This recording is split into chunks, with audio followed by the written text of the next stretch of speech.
In the late 1800s, an American journalist from the South named Joel Chandler Harris penned a great truth in one of the classic children's books that he wrote. Harris wrote the wise words, "You can't run from trouble, 'cause there ain't no place that far."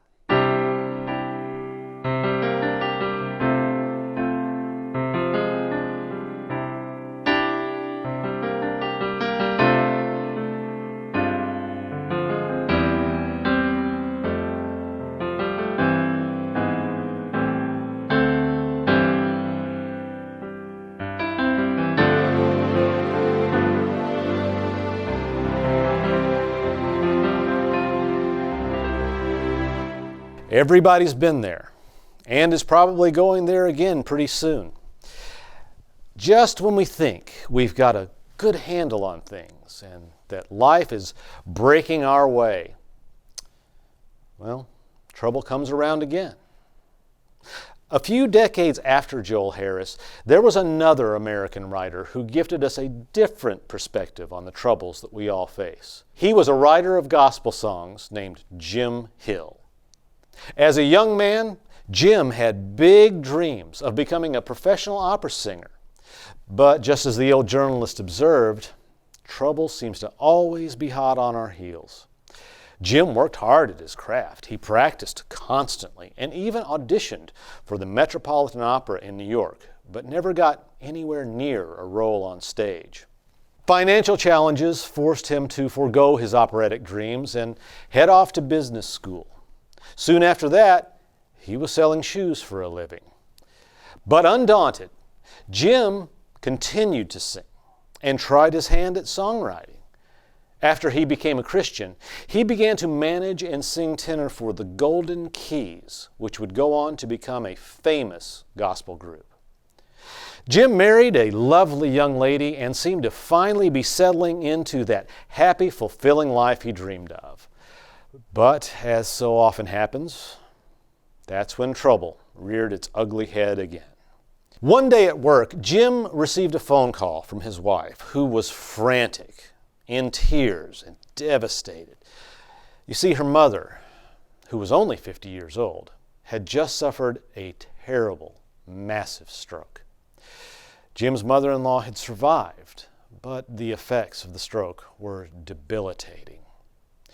Jim was still a fairly new Christian at the time, and his mother-in-law's health crisis was very troubling for him. He asked himself, why would God allow such a horrible thing to happen to such a good, sweet lady? Before his doubts could fester and grow, Jim decided to turn to his Bible. The verse that immediately stood out to him was Revelation 21:4. God shall wipe away every tear from their eyes, and there shall be no more death, nor sorrow, nor crying. There shall be no more pain, for the former things have passed away. Jim read and reread that verse and said to himself, wow, what a day that's going to be.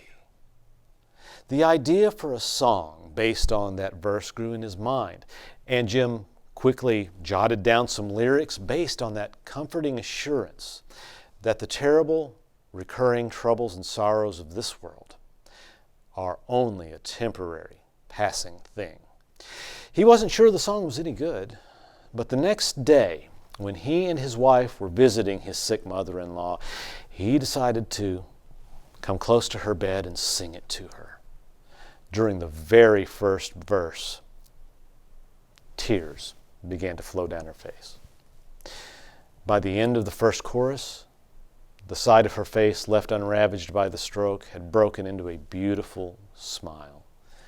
By the end of the song, she had lifted her hand high above her sickbed, giving praise to the Lord. Later, the Golden Keys would record Jim's song. Then it was recorded by the Homeland Harmony Quartet and became a beloved classic.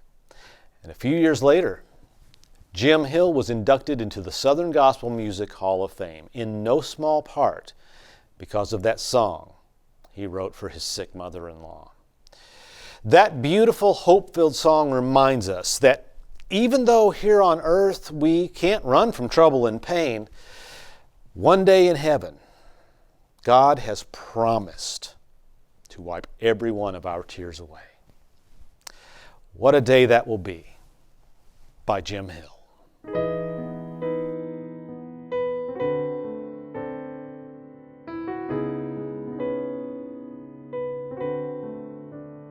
There is coming a day when no heartache shall come, no more clouds in the sky, no more tears to dim the eye. All is peace forevermore on that happy golden shore.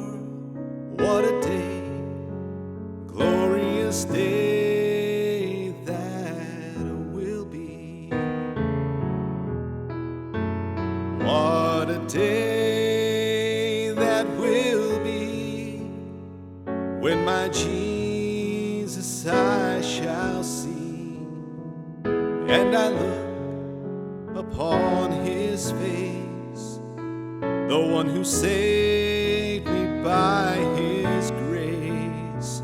When he takes me by the hand and leads me through the promised land. What a day, glorious day that will be.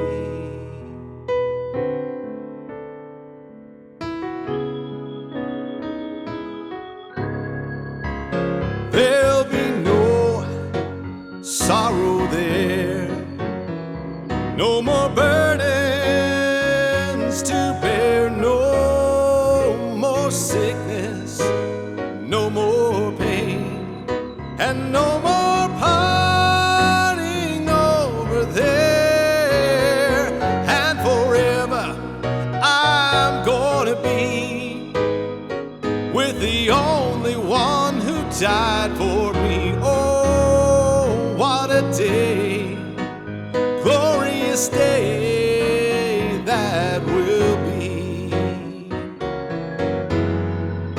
And what a day that will be, when my Jesus I shall see, and I look upon his face, the one who saved me by his grace.